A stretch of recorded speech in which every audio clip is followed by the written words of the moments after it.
Good morning and welcome back to the Better Than I Found It podcast. I guess you can listen to it any time of day, but it's morning for us here. This is Mikkel, Bjerch-Andresen, the assistant men's golf coach for Baylor, and I'm joined by the head coach, Coach McGraw. Good morning, Coach. How are you? Great, Mikkel. How are you doing this morning? I'm doing pretty well. We're going to record a Q&A podcast for us today for the listeners. We have a Instagram page and a Facebook page where I posted a swing of yours. And that swing was from January... That was from January 3rd, I think. A 7-iron? I hit 41 7-irons that day, yes. Okay. I posted that and I said, hey, anybody out there have some questions for Coach? We're going to do a Coach kind of Q&A style. So let's just get into it. What do you say? I think that'd be great. Okay. Yeah. First, we had some kind of funny comments, I guess, or funny questions. So we'll just get those out of the way. A guy named Corey Whitsitt, you know that guy? And very well. He says, can we just get a video of a driver with the wind 30 off the left? Yeah, Corey witnessed if you want me to talk about that. Yeah, okay, sure. Okay, well, I think he missed that it should be wind off the right because the year I was at Alabama, I don't know what encouraged me to do this, but Corey had said, Coach, can we meet at 10:30 on Saturday morning? Can you watch me hit some balls? And I said, sure. And so as I would normally do, I got out there quite a bit early, and I was sitting in the office, and I was thinking, boy, it's a nice morning, a little breezy, but it's very warm. I think I'll go out and hit a few balls before Corey gets here, which was crazy because I hadn't hit any balls. And basically, when I was in Tuscaloosa, I'd played one time. So I went down there, and the wind was off the right, and I got loose, and I started hitting drivers. And I was just by myself.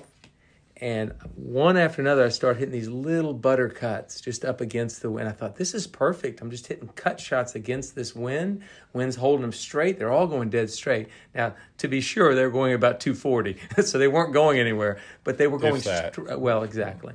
But they were going pretty straight, very straight actually. And so I just kept on hitting them, and one after another. And I got to my 10th one and just striped it as well as I could possibly hit it. And all of a sudden, I hear from behind me, Coach McGraw, that's unbelievable. And I looked back, and it was Corey. And I just casually put the head cover back on the driver, put it up, and never hit another ball for him. So in Corey's mind, I was this amazingly accurate ball striker. And I don't really think I've let Corey see my swing ever since that time. And Corey's a pretty accomplished player. He won a U.S. Junior, was a Walker Cupper, first-team All-American. He's a great player. And for him to think that I was a good player, I thought that was a good deal. But I haven't hit any more balls for him since. Corey, I'm in the same boat as you. I've never seen Coach McGraw play. My senior year, which is now 7 years ago, Coach McGraw promised me we would play. But I've yet to see that promise. Well, I have a question. If I did promise you, if I die, then I broke my promise. But if I'm not dead and we still have a chance to play that round of golf, I haven't broken my promise. We'll play together. Yeah. We will. And it actually looks like we're going to get to play together in a couple days.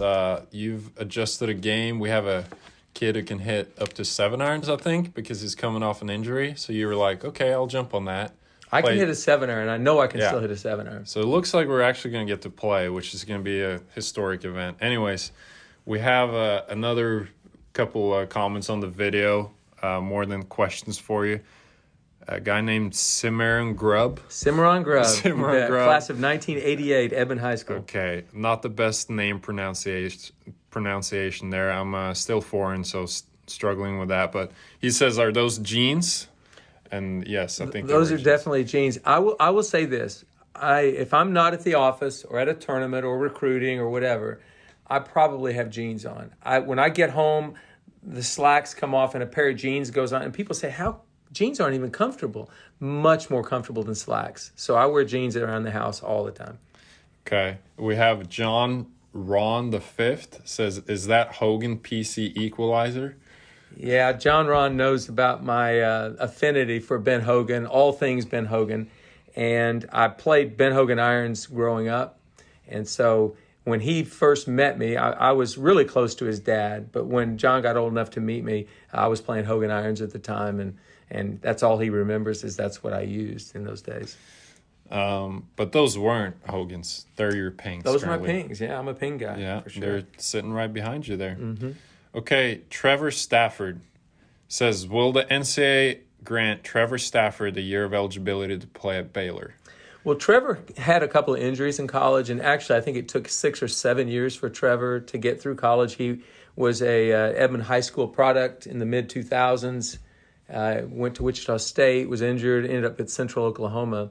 Took him about 6 or 7 years to get through, and I know he wants one more year of eligibility, and that's actually very humbling that he would come down here to Waco to play for me, but two things are going against him. One, the NCAA is not going to grant an additional year. And number two, I'm not recruiting him. He's not going to come play for us. Great guy, though, Trevor Stafford. You'd love him. And 3, you're coaching in jeans now, so times have changed. Yes. Okay, let's go get over to some, more kind of serious questions, I guess. And because of NCAA rules, we obviously can't name any PSAs, prospective student athletes, that haven't signed with the school or anything like that. But we did get some questions from young aspiring players. So let's just jump right into those, I guess. They're really good questions, a couple of them. One no-name PSA asked, what's the biggest thing a coach would like to see in a player? And I'm assuming he means, in a player that he would recruit and a junior player. If you're talking golf skill, I think speed and length off the tee is pretty big, but I'm really kind of intrigued by creativity around the greens. We currently have a player on our team that's as good as anybody I've ever coached in 35 years, and I've coached some good ones, but Cooper Dossie.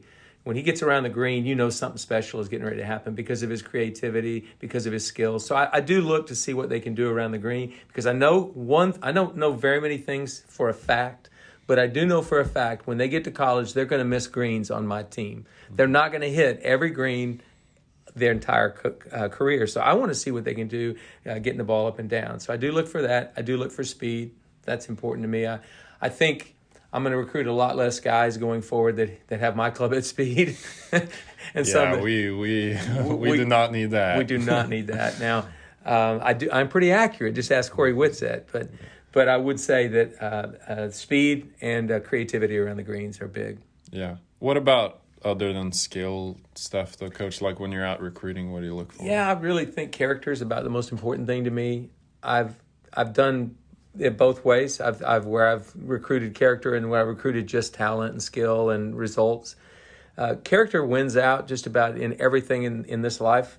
If you've got character, you're going to be a better husband, a better father, a better teammate, a better player, a better manager for a player on tour, a better, just whatever you are, you're going to be better if you've got good character. So I look for that. It's not always possible to know exactly what you're getting. And honestly, for the recruit or the prospect, it's not always possible for them to know exactly what they're getting into either. But if they're looking for a coach with character and I'm looking for a player with character, those two things align pretty nicely. So I think that's number one. I can get past funny golf swings. I can get past a kid being lazy. I don't want him to be lazy, but if he ended up being lazy, I can figure that one out. But character, true character, I'm probably not going to change that. It's probably what it is when they get to college. Yep. Another couple of questions from young players. Favorite course that you have not played but want to one day? Pebble Beach. Oh, really? Yeah, I've never played Pebble. I've seen it, been there, but I've never played it. So I would love to play Pebble. It just, the golf ball goes a long way. So now on a calm day, not for you, but for good rest shot. of us, yeah. Well played. The golf ball does go a lot further than it did in 1972 when Jack Nicklaus shot 290 to win the U.S. Open. But it's still got teeth when the wind blows.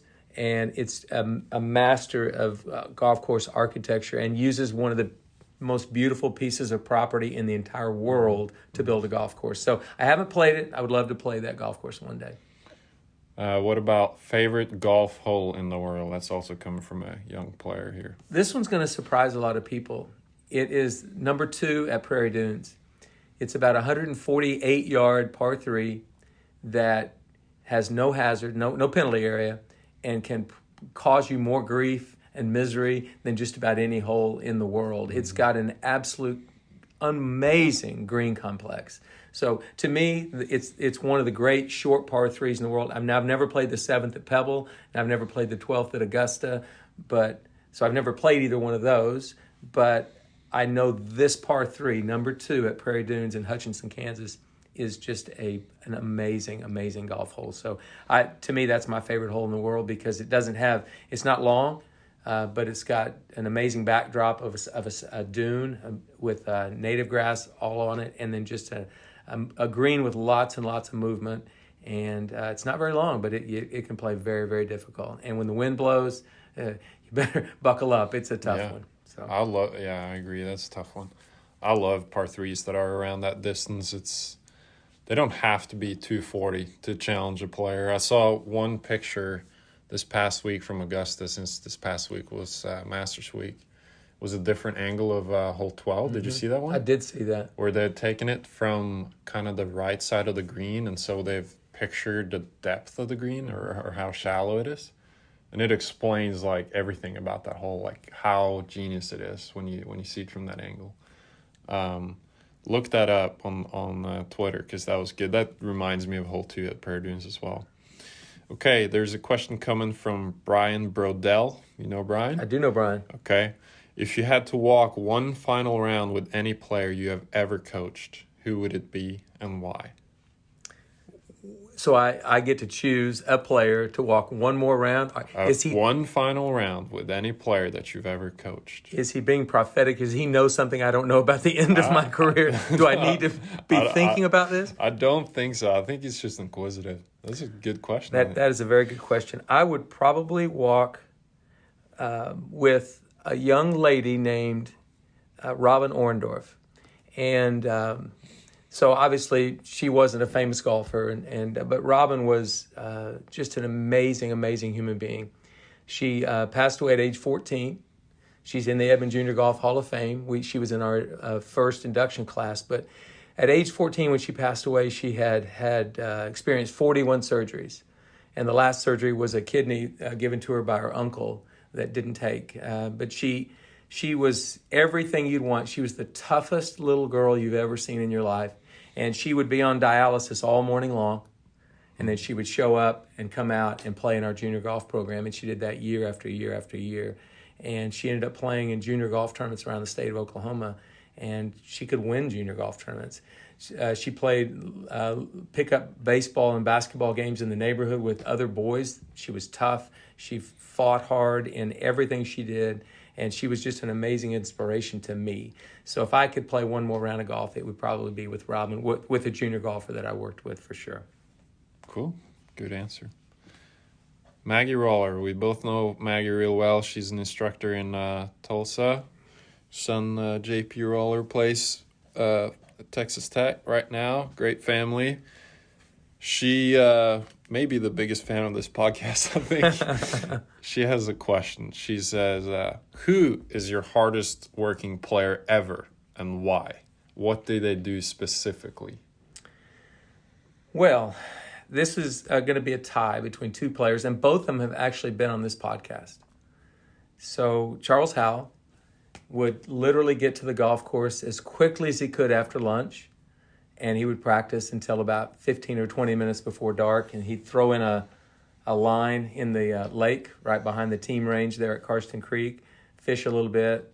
Some nights he wouldn't because he'd practice until dark. But Charles wasn't a guy that loved to go play, but he loved to work at the game of golf, and it was nonstop. And if you went to Florida and we were in Orlando, where Charles lives at Isleworth, I bet you'd see him doing the same thing today. Even with a wife and kids, I bet he choreographs his daily schedule so that he gets to work at golf. He's a really, really hard worker. But the other one that is tied with Charles would be Zach Robinson, who was on our podcast a month or so ago. And Zach, I had breakfast with Zach every Saturday morning at Karsten Creek for his 5 years. Even the year I was the women's head coach, we would meet out there and have breakfast, and it was early. It was about 7 or 7:30 right before he went out to practice. So he practiced every Saturday morning.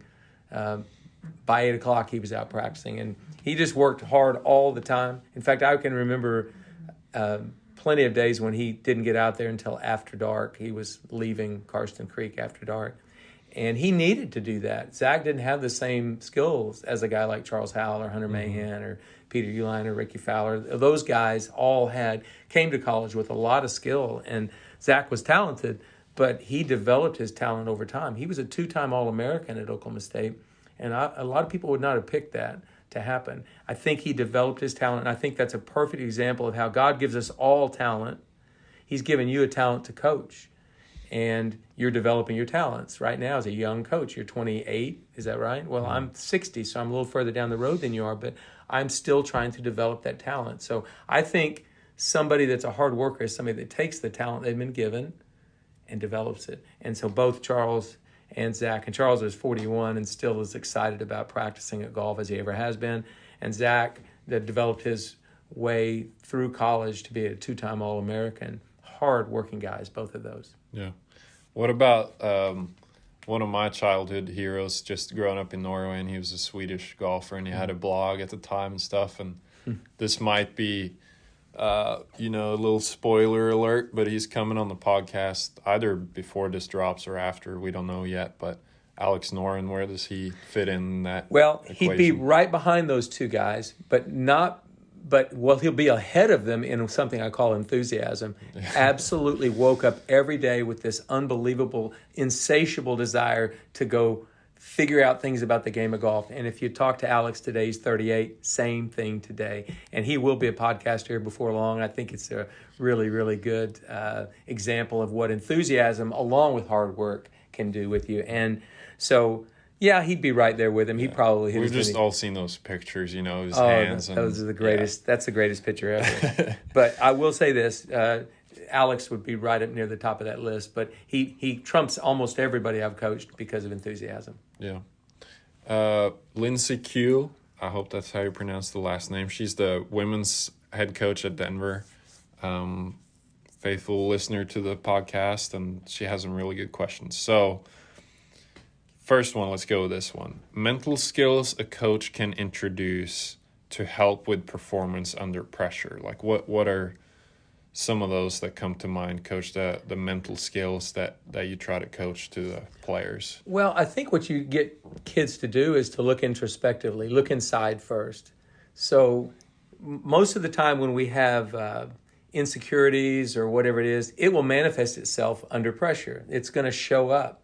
When you get under pressure, the weaknesses you have, they show up, and you fail or you don't get the result you wanted. So I try to get guys to look inside and be honest with themselves. Had I done this as a younger player, I might have been a lot better golfer. But I had some insecurities. I didn't feel great about competing, and I worked as hard as anybody could work at golf. But I always came up a little bit short, and I knew as a coach the one thing I'd want guys to do, or girls when I was coaching a women's team, was to look inside first and figure out why that's happening. Don't push it aside like it doesn't exist. I think you have to deal with it head on.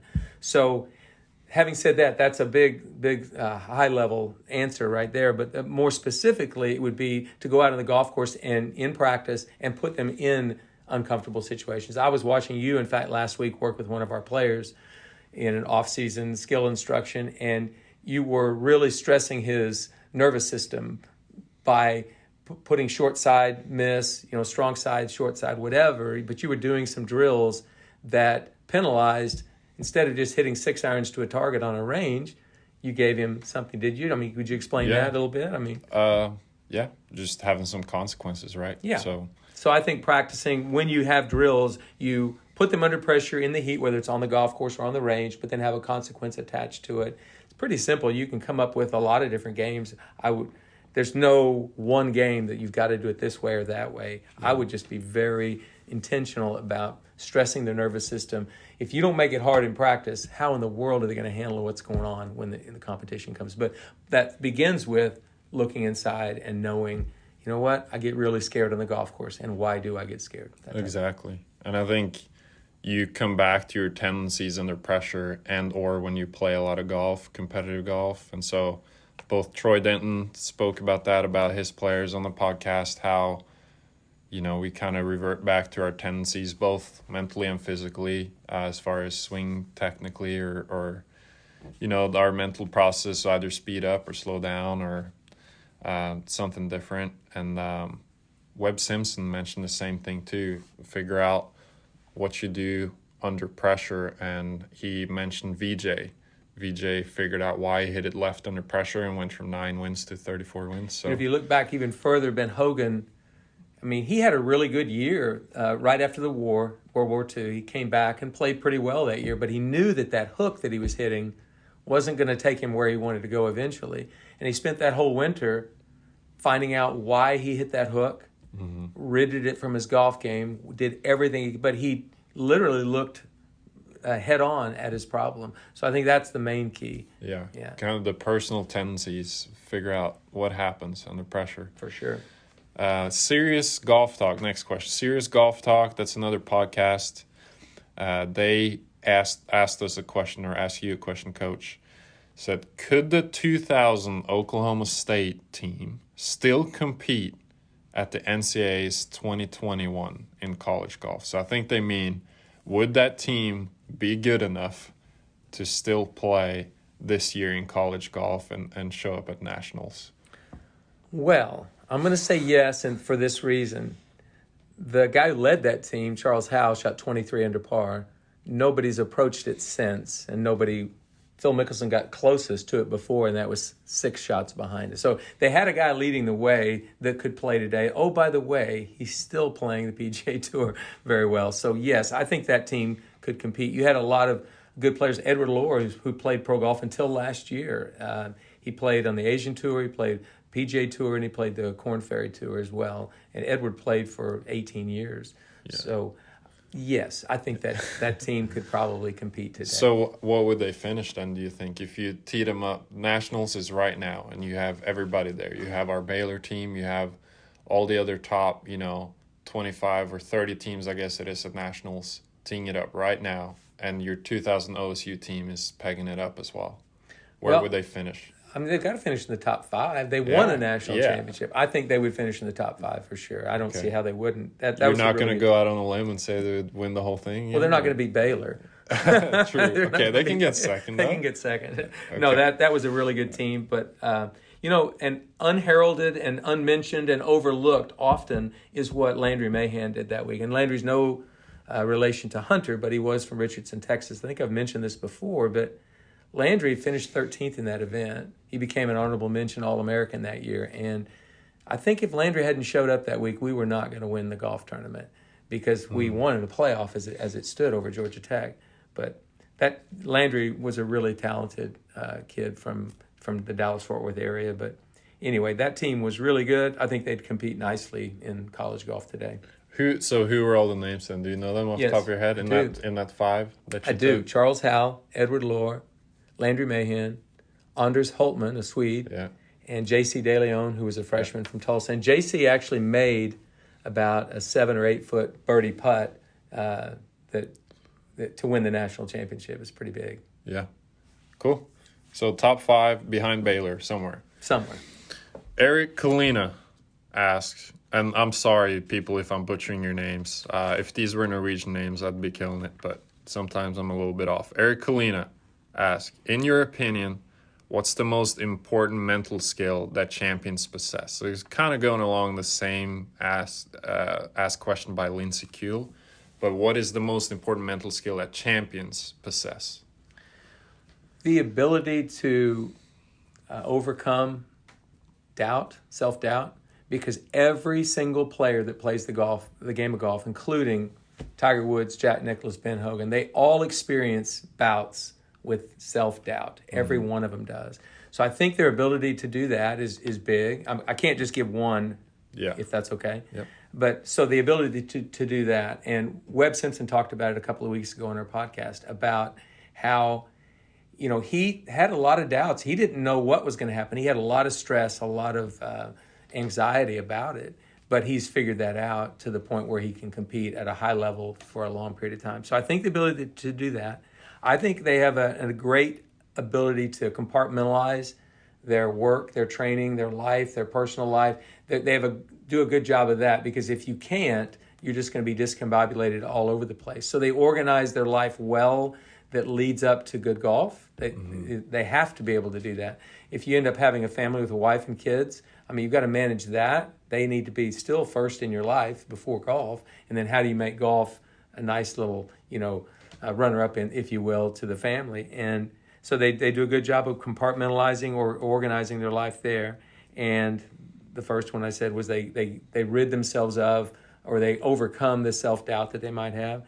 And then finally, they learn to simplify the game, I think. And that's a mental skill. I have to simplify what's going on here. I think we just saw a great example of it with Dustin Johnson. Mm-hmm. I mean, he has made golf look so simple. And he plays bad golf, too. It's not like he plays good golf every day. But I think simplifying it makes a lot more sense to your brain. So I think those three things probably. Yeah. Great comment on the self-doubt. And people, go listen to the Webb Simpson podcast because there's some really, really good stuff in there on that. Cool. Giovanna Maimon. She's from Mexico. She played here at Baylor. She is the grad assistant at South Alabama currently. So she's a coach over there. She has several questions for you, Coach. She's super curious and she wants to learn a lot. So she's pumped about coaching. She says, how do you coach on the course? And so I think she's meaning in tournaments. How do you typically go about coaching during a tournament round? Well, for years now, I've walked with one player and generally had my assistant coach walk with one player. So that day, 2/5 of the team would have a coach with them and the other 3/5 would not. And while I'm still thinking that's a good thing, I mean, I know that if I watch a kid tee off on the first hole and I see him sign his scorecard and I'm with him every step for step, every step of the way for that 5.5 hours, I'm going to learn a lot about him. And the conversation we're going to have after the round to summarize or review or look into what went wrong or went right, I think that's a pretty intelligent conversation because I've witnessed every shot, he's played every shot, and together we can talk about it. But I don't think it's the only way to do it, although I think it's a good way to do it. I think this year even, you and I might bounce around a little bit, which is okay. But we still, if a kid's struggling, might go with one kid for a whole round. So, but the main thing is you want to figure out how you can learn as much about a player as you possibly can. So that you don't want to just go through a round of golf and not learn anything. So if you end up bouncing around, you're making notes, your mental notes, or you're writing them down, or you're doing something. You want to be able to have good conversations after a round to review, summarize, interpret what just happened. So that part, I think that if you're just handing out a bottle of water 3 or 4 times around and patting them on the back, that's sort of coaching, but not really. I want to do more. I think you've enjoyed walking with one player, haven't you? Yeah, I've done several things in my career, but yeah, mostly walk with one player as well. I think what you said about, you're trying to get your team to perform as well as possible, but I think what a lot of coaches are forgetting is also that value that you said about having insight into a player and what they do on the golf course in a tournament will help you in the player development part in between the tournaments. Yeah, and you have to be on a bigger picture long term there. It's like when Taylor Gooch was a freshman, he talked about it. It's one of the most significant things he ever learned in golf was the time I allowed him to make a horrible mistake. And he was a freshman. It was his first collegiate round. It was in the fall. I mean, it was early in his career. And I knew he was playing one of the dumbest shots I could ever see. But the reason I allowed him to do it was very valuable to me as a coach. I could look, and if he's even imagining and considering the shot that he was describing to me, then he's in a bad spot. I need to let him make this mistake. He must make this mistake. He almost has to make it. Because if I force him to chip out, and he ends up making a bogey, his attitude is going to be, well, if I'd have tried the other shot, I would have made a par or maybe even a birdie. But he didn't let me. That was wrong. I needed him to make the mistake. Yeah, it hurt our team score that day for sure. Cost us a double bogey. When I know it cost us at least one shot, he would have made an easy bogey at worst. But I was thinking more long term. If this kid's mind is there, then I've got some work to do with him. And he knew it later on. And it's funny how he doesn't take offense to it. He's not defensive about it. It's like, yeah, that was a great moment for me because you allowed me to make a stupid mistake, which now don't do this at the conference championship in the final round. Be smart. Don't do this at the national championship. You should have already done your coaching by then. I call it September coaching versus May coaching. If you're doing September coaching in May, you got a problem. Let's make sure that those learning experiences happen early enough in the season where you can recover. But that's why I walk with one player a lot of times. It's because I'm going to have opportunities to see what he's thinking, why he's thinking it, how he's processing information, how he handles the good stuff, how he handles the bad stuff. And I get to a window into his soul, if you will. Yeah, good answer. Okay. And then her next question, Giovanna, still is, do you coach differently in the Maxwell format? And so a Maxwell format is when all 5 players on the team play in the same group. And we had something kind of an adjusted Maxwell format, I guess, at Colonial this year, where we played 3 and 3 because we played a 6-count 4. And so I was with 3 of our players, you were with 3 of our players. I've actually yet to coach a true Maxwell format myself, being all 5 players of the same team in one group. But why don't you go ahead and answer that one, Coach? Like, how does that change when you have teammates in the same group that you're trying to kind of coach more than one kid at a time? So if you've got the Maxwell format, you've got all 5 players together, I would, to begin with, I'd practice it at home. I would take those 5 that are going to be playing in the tournament, do it a couple of times at home so they can see what it feels like, see the rhythm of it, see how the coaches handle things or what we're doing, and just kind of get a feel for how it will look once we get to the tournament. So I would do that first. But I've made a lot of mistakes coaching the Maxwell format. Really? Oh, boy, have I ever. And one of them is, I've got to be the same guy on the road in the Maxwell format that I would be at home. And so this doesn't just relate to the Maxwell format. It relates to coaching, period. You want to be very similar at home as you will be on the road, because if you're not, then the kids have a heightened sense of, something's wrong. He's not the same. What's wrong? I want to be the same. Now, if that means if I'm a ruthless, mean, tough taskmaster at home, well, that's what I'm going to be on the road. If I'm real relaxed and easygoing at home, I should be that on the road. And I learned that. Pablo Martin taught me that. And I was 46 years of age, so it wasn't like I was a young coach. But did he tell you straight up, Coach, you're way too tense on the road? This is perfect. He did. Really? Not necessarily on the road all the time, but in that Maxwell format, the coaches are basically responsible for the speed of play, essentially, for your team. Yeah. So a kid putts out, go to the next tee, and just be going. We were late in the round, and we were leading the golf tournament, but we were getting ready to get a 2-shot penalty because our group was a little slow. We had a lost ball or something, and I was really, I guess that stresses you out more than anything. I was in a little life. bit stressed, and so the guys are putting, and Pablo pulls me aside and he says, "Coach," I said, "Yeah, Pablo." He goes, "We got this. Just settle down. Don't worry about this." I know, but Pablo, we got to finish. Coach, we've got this. And I thought about it, and we did. We won that day, and we didn't get the 2-shot penalty, and we went on to win the national championship. A lot of it had to do with Jonathan Moore and Pablo were playing the best golf of their lives at the time, is why we won the national championship. But if I back up, I made a conscious effort the rest of the semester to just be, everything's fine, we're at Karsten Creek, I'm the same guy. I had fun the rest of the semester, all the way through every tournament we played.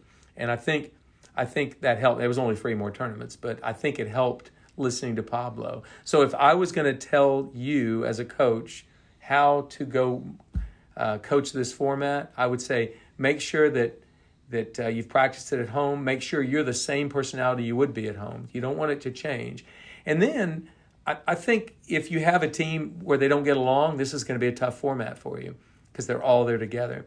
And this is the first time they've played in front of their teammates and in front of their coaches all together at once. So there's a heightened sense of pressure on every player anyway. So if your intensity level and your blood pressure is up as a coach, you're going to really have a hard time getting the guys to perform. So as much as you can be like at home, that's what I would be on the road. And just get in that good rhythm and you'll enjoy it. It's actually a fun format. I still like it. So one more deeper question on that, I guess. Let's say you're in the Maxwell format and you have 4 players that are going along nicely. Let's say it's a 36-hole day, and during the middle of the day, one of your players starts struggling really bad and might be getting kind of Debbie Downer a little bit. And how do you handle that in the Maxwell format where your other 4 teammates are seeing every shot and they're around this teammate? I think you find a convenient time to pull him aside. Like, let's say he's hooked a ball over in the left rough and you're over there with him. just have a moment to say, listen, everything's going to be fine. Don't worry about this. Everybody else they're struggling with their own problems. They're dealing with their own insecurities. They're having troubles too. I just want you to relax and be your own. You just try to talk him off a ledge, if you will, and get him to understand it's going to be fine. Yeah. And you do that where it's not in front of his teammates, and then just make him feel comfortable. And maybe walk with him a little bit more and just kind of talk him through. It may take a little while to get him there that day, but I think it's important that he knows you believe in him, and just to settle down. I wouldn't make it confrontational at that point. Probably a little too late to be confrontational, I would think. Yeah, I think momentum can be a truly real thing. I mean, it is a real thing in golf in general, but in the Maxwell format for sure. So I'd say, celebrate a teammate's accomplishments and made putts, and not anything overdone, but, definitely needs to be an element of high fives and, good shots and stuff. I think that's natural with most teams, but it's easy for that to go down, or at least I picture that in my head, for that kind of morale to go down if a couple players are kind of struggling with their game. Yes, I agree with that. Anyways, she has one final question. A book that has impacted your life the most. Which book is that, Coach? Well, the obvious book for me would be the Bible, because it's been a book that's been important to me since I was 20 years of age. But aside from that, as far as a coaching book, that type of book, a book called Lead for God's Sake by Todd Gongwer, just amazing. I think it's one of the great coaching books ever written. It's a parable. It's a story about an extremely successful high school basketball coach in Kentucky who's got a friend who's the president and CEO of an extremely successful company, and both men, their careers are struggling and their personal lives are struggling. And the author, Todd Gongwer, takes you through their struggles, and then it takes you on the other side to a very, very surprising person that helps them both. And I don't want to spoil the end for you, but it's a great book. I really like that book. As far as a coaching book, so that's the Bible being the most important book in my life. Lead for God's Sake is one of the great coaching books, and it's a story. But then as far as a coaching book, I think anything by John Wooden, I think he did it. He was a pioneer as far as giving information about how to coach, what to do, how to set up a team, all of that. I think you could get good information certainly from him. And then there's a book by Bill Walsh, the great San Francisco 49ers coach, called The Score Takes Care of Itself. And I think it's probably one of the best books I've read on getting a culture changed and then holding true to that culture. And because culture is a very overused word in coaching and in team building and all of that, but it's real. And he took the worst team in the league that had been the worst for several years, and 3 years later they won a Super Bowl after he got there. So I think that book is really valuable. It's got some good insights. So those are three books, I'd say. What are you reading right now, then? I'm reading a book called Fly Into the Wind by Lieutenant Colonel Dan Rooney. And I've read Dan's other book, but I'm very interested in this book because it goes a little deeper, I think, into some of the struggles that he had that I knew kind of happened, but wasn't aware, and how he overcame them. So I think that's a really good book. And another book called Leaders Eat Last. And I can't believe I haven't read that. The book's 6 years old, but it's really interesting. So I've got two books going right now. Cool. By the way, can I say something about Giovanna Maimon? Yeah. Yeah, we talked about hard workers, Zach Robinson, Charles Howell, Alex Noren. I didn't coach Giovanna, but I got to watch her on a daily basis, her 4 years here at Baylor. And she was an inspiration to me. She didn't play her best golf at the end. She wasn't playing as well as she did. Her freshman year, she helped lead the team, and they went to the national finals and were runner-up to Stanford in the national finals her freshman year. But she was an inspiration. She worked extremely hard, and she never made excuses, and she always was asking for help. Mm-hmm. And I know Jay Goebel, our women's coach, thought she was one of the great girls that he ever had on her team, and she was. So I was very impressed with her. I'm glad she asked those questions. I think she's going to be an amazing coach. I agree. Yeah. She's a very caring person, too. So she turned out to be very good friends with my wife, and she has tons of enthusiasm for golf and coaching. So I think she's going to be really, really good. Coach, last thing here. Mm-hmm. You've put all of our guests, or most of them, I guess, about 90% of our guests through a speed round No. that you've designed. You didn't? No. Designed. So You I've did, designed didn't a speed round for you. Okay. And yeah, I've not prepared you for this. So we'll see how you handle your own weapon here. First speed round question. You got to be quick, just like you tell your guest. Okay? Well, I say that to my guests, but I allow them some time. No. You gotta knock this out of the ballpark. All This right. is your game here. Here we go. First question. Favorite podcast episode so far? Favorite podcast episode would be Troy Denton. Okay. I've just really, really thought he had a lot of wisdom for a guy that not very many people know about. Okay. Then a question that you ask all your guests. I don't know why you asked this, but I'm going to ask you the same. Remember the Titans or Shawshank Redemption? Remember the Titans. Okay. Another question. Which college golf coach are you most likely to room with at the next real convention? And I'm not one of them. If I'm rooming with somebody else, who would you room with at the GCA convention? Probably Jay Sewell at Alabama, just because he's absolutely off the charts, crazy, wild, unbelievably interesting, fun, enthusiastic, and he's just a barrel of laughs most of the time. Jay's great. We loved rooming together the year I was at Alabama. So this year is a virtual convention, so I guess you guys can do like a virtual Zoom. roomy thing. Yeah, it'll be great. The favorite Pam McGraw meal that she makes you, your wife. Favorite Pam McGraw meal? Yeah.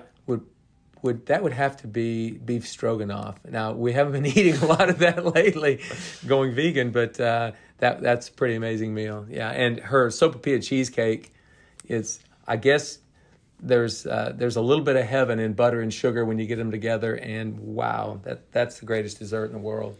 Okay, flip it on you then. Pam's favorite meal that you make her. Wow, I don't make a lot of great meals. When she You had, can grill pretty good. well, yeah, I can do grilled chicken, green beans, and mashed potatoes. I can do that. Oh my gosh, that's boring. Poor Pam. Yeah. Okay, you wake up at 4 a.m. tomorrow like you do every day. If I were to hand you a 7-iron, stand outside your house, hand you a 7-iron and a ball, and said, hey, hit this ball, what would happen? What ball flight would we see? What kind of contact? I'm sure Pam would schedule my funeral by about noon. There's no way I could hit a ball at 4 o'clock in the morning.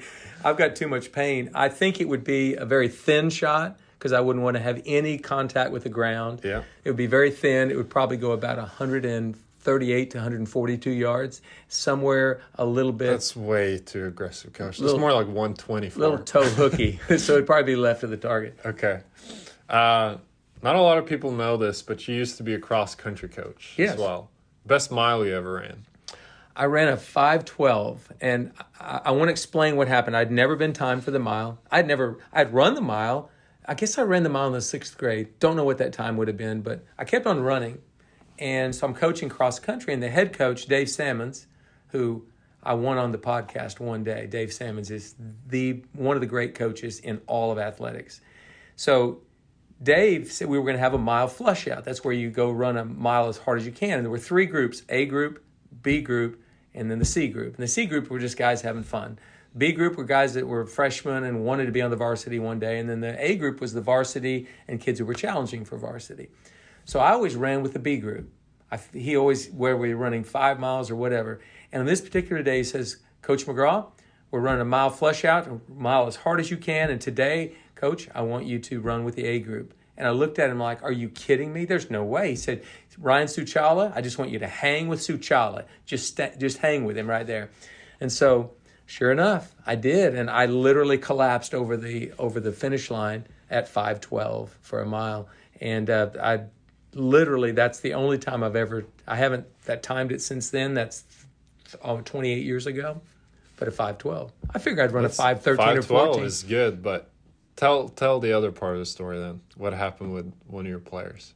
You talking about Alex? Yeah. Okay, so Alex Noren and I were riding together back from the Big 12 championship at Prairie Dunes. So we've got about a 2-hour drive, and Mike Holder has the team in the van, so it's just Alex and I. And I was going to take Alex to his apartment and drop him off, and then when we got to Stillwater, and we were talking about running, and Alex said, yeah, I'm a pretty good runner. I said, I know, I've noticed that about you. You're really fast. Have you ever timed your mile? He goes, no. And I said, well, Alex, I ran a 5:12 back in 1992. And he looked at me, he says, I bet I could run a 5:12. So we didn't go straight to his apartment. We stopped at the track. And I had a stopwatch, well, a clock or something. I had some, and I said, I'll give you your mile split, or your half mile split. So at a half mile, I'm going to tell you exactly where you are. And sure enough, he was literally 2 or 3 seconds over what it would take to get a 5:12.